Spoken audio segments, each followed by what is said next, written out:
Prologue. She hurries from the house, wearing a coat too heavy for the weather.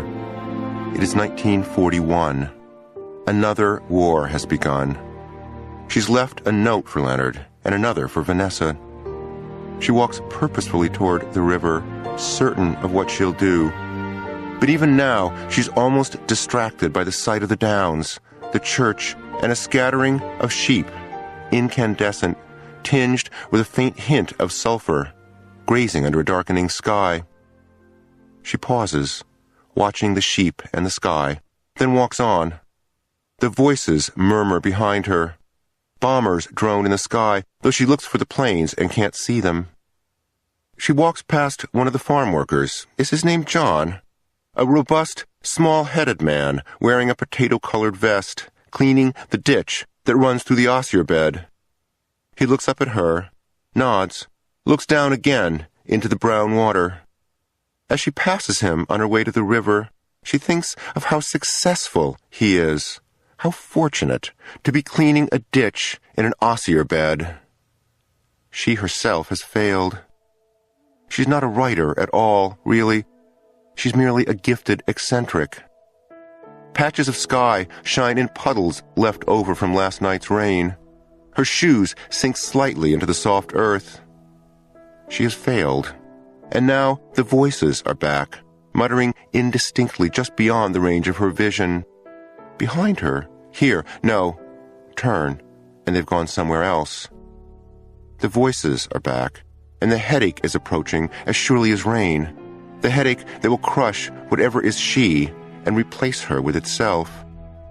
The headache is approaching, and it seems, is she or is she not conjuring them herself, that the bombers have appeared again in the sky.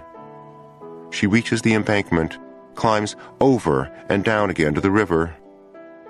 There's a fisherman upriver, far away. He won't notice her, will he?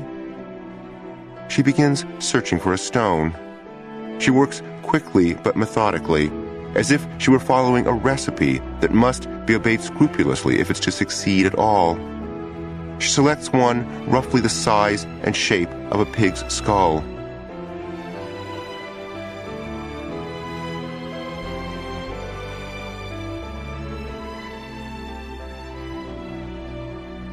Even as she lifts it and forces it into one of the pockets of her coat, the fur collar tickles her neck. She can't help noticing the stone's cold chalkiness and its color, a milky brown with spots of green. She stands close to the edge of the river, which laps against the bank, filling the small irregularities in the mud with clear water that might be a different substance altogether from the yellow-brown, dappled stuff, solid-looking as a road that extends so steadily from bank to bank. She steps forward. She does not remove her shoes. The water is cold, but not unbearably so. She pauses, standing in cold water up to her knees. She thinks of Leonard.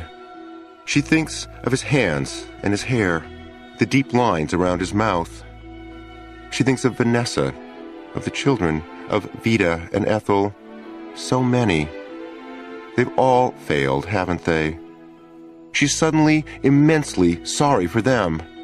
She imagines turning around, taking the stone out of her pocket, going back to the house. She could probably return in time to destroy the notes. She could live on. She could perform that final kindness. Standing knee-deep in the moving water, she decides against it. The voices are here. The headache is coming. And if she restores herself to the care of Leonard and Vanessa, they won't let her go again, will they? She decides to insist that they let her go.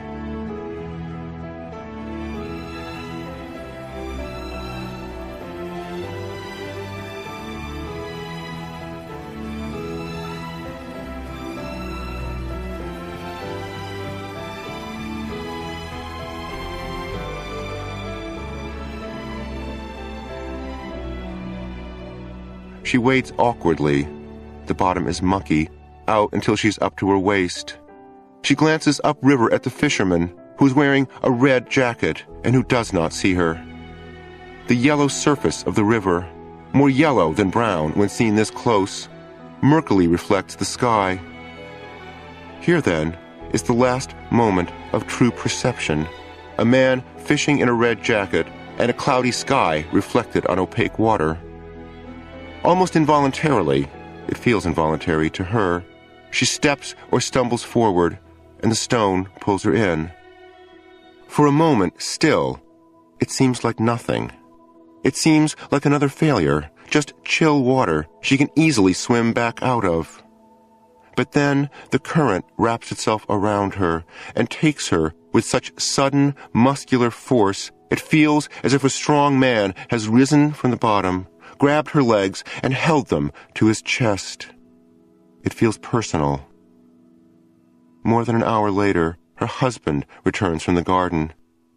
"Madam went out," the maid says, plumping a shabby pillow that releases a miniature storm of down. "She said she'd be back soon."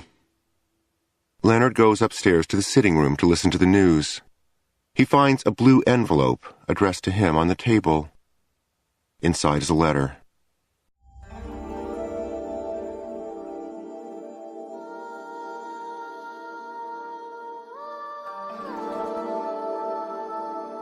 Dearest, I feel certain that I'm going mad again. I feel we can't go through another of these terrible times, and I shan't recover this time. I begin to hear voices and can't concentrate. So I am doing what seems the best thing to do. You have given me the greatest possible happiness. You have been in every way all that anyone could be. I don't think two people could have been happier till this terrible disease came. I can't fight it any longer. I know that I'm spoiling your life, that without me you could work. And you will, I know. You see, I can't even write this properly. I can't read. What I want to say is that I owe all the happiness of my life to you. You've been entirely patient with me and incredibly good. I want to say that. Everybody knows it. If anybody could have saved me, it would have been you. Everything has gone from me but the certainty of your goodness. I can't go on spoiling your life any longer.